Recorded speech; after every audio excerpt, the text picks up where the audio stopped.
Akhirnya setelah melakukan ikhtiar, klien saya Merina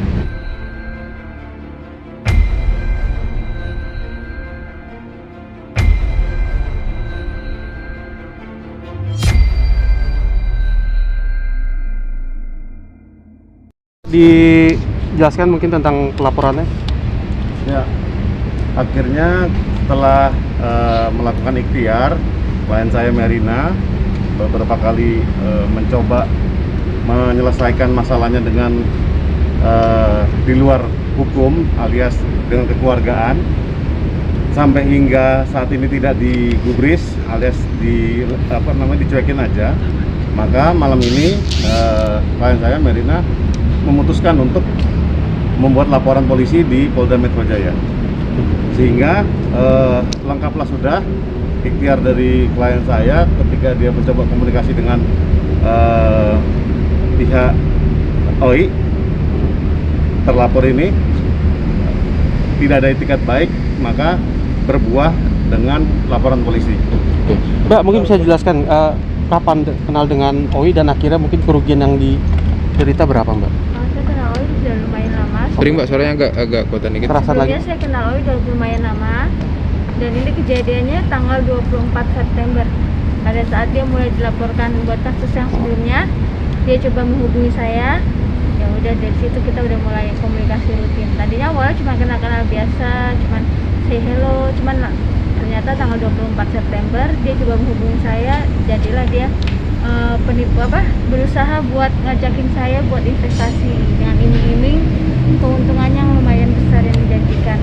Investasi seperti apa Mbak yang di Bidang apa mungkin, Mbak, investasi? Investasinya itu dia bilang investasi pulsa, investasi diamond, sama investasi fiber optik di Minahasa. Oke. Kisaran totalnya berapa kan? Kerugian yang sudah Kerugian dialami? berapa, 215 juta. 215 juta. Itu ada perjanjian sebelumnya, Mbak, dengan dalam artian hitam di atas putih gitu? Sebenarnya nggak ada perjanjian, cuman kita disuruh ngisi form aja, form pengisian deposit, dan itu cuma tanda tangan dari satu belah pihak aja, dari dianya nggak ada tanda tangan. Oh, berarti dari pihak Mbak saja melakukan tanda Iya, tangan? betul. Setelah akhirnya terjadi penipuan, berapa kali pertemuan sebelum akhirnya membuat LP ini? Saya juga sempat sekali ketemu, terus saya juga sempat kirim somasi juga, pertama ke rumahnya OI yang di Kemang, terus saya somasi kedua yang di Kalibata. Terus dia menjanjikan saya masih komunikasi baik, jadi dia selalu menjanjikan saya mau ditransfer, sampai hari Kamis malam dia dapat panggilan ya. Itu dia menjanjikan sama saya hari Jumat, setelah sholat Jumat dia mau menyelesaikan ini. Dia bilang dia nggak mau perpanjang urusan ini karena dia mungkin ada kasus sebelumnya, jadi dia bilang, Mbak, ini kita selesaiin baik-baik ya. Tapi ternyata sampai Kamis malam dia akhirnya sudah ditetapkan sebagai tersangka di Polda. Kalau dari pihak keluarga sendiri belum tidak ada yang mengkonfirmasi Pak untuk melakukan pembayaran? Dari pihak keluarga itu sebenarnya mereka udah minta uangnya dibalikan. Makanya mereka sekarang mendesak saya untuk bikin laporan, karena sebelumnya saya nggak mau bikin laporan, cuman nggak mau nambah beban dia yang udah ada.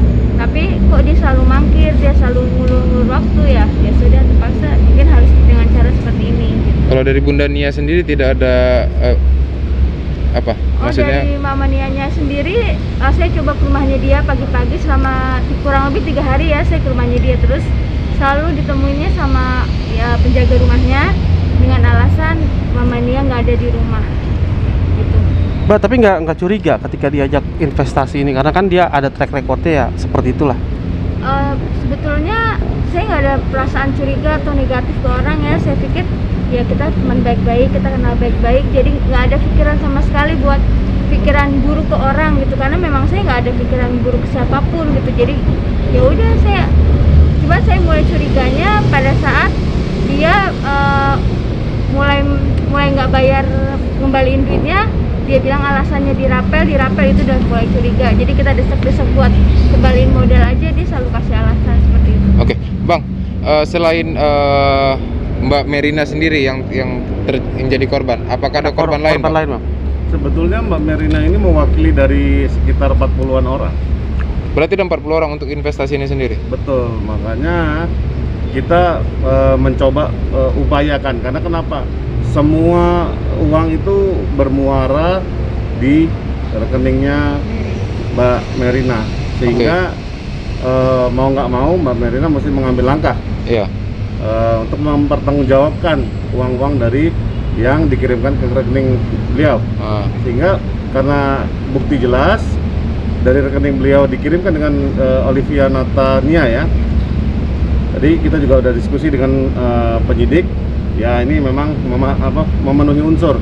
Oke. Sehingga tidak ada kata lain dan tidak bukan, mungkin langsung dijadikan satu di unit yang sama, sehingga tidak bisa lagi dibantah bahwa memang lebih dari satu perbuatan atau dugaan perbuatan pidana yang dilakukan oleh saudari Olivia Natania ini, sehingga bisa dikategorikan dia diduga melakukan perbuatan penipuan sebagai mata pencaharian. Oke.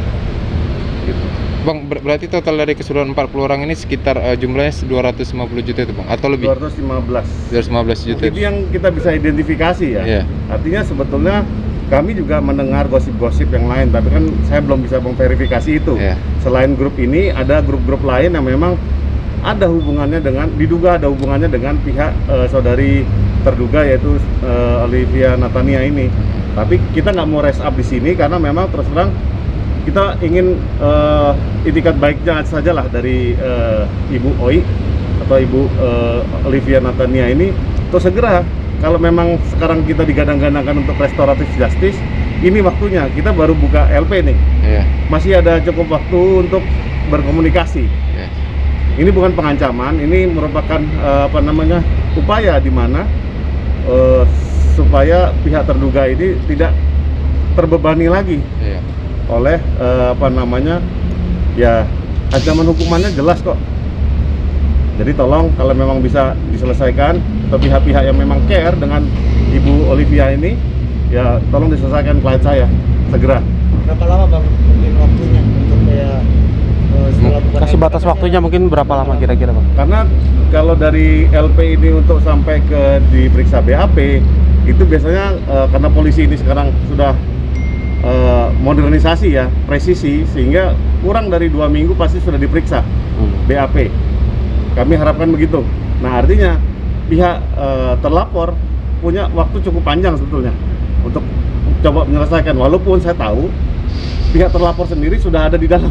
Iya. Kan gitu ya, kan udah ditahan ya. Iya. Nah makanya kita bersama-sama, kalau memang ada yang care dengan Ibu Olivia ini, daripada ditambahin pasalnya dengan ya mau nggak mau kan ini sudah berubah bentuk. Dugaan ada tindak pidana pencucian uang pun ada di situ. Iya. Nah, makanya kita nggak mau berandai-andai, tapi kalau memang ingin menyelesaikan, jumlahnya nggak banyak kok, cuma 215, monggo diselesaikan. Oke. Ada lagi? Terakhir Pak, mungkin ada yang ingin disampaikan mungkin ke Oi atau keluarganya?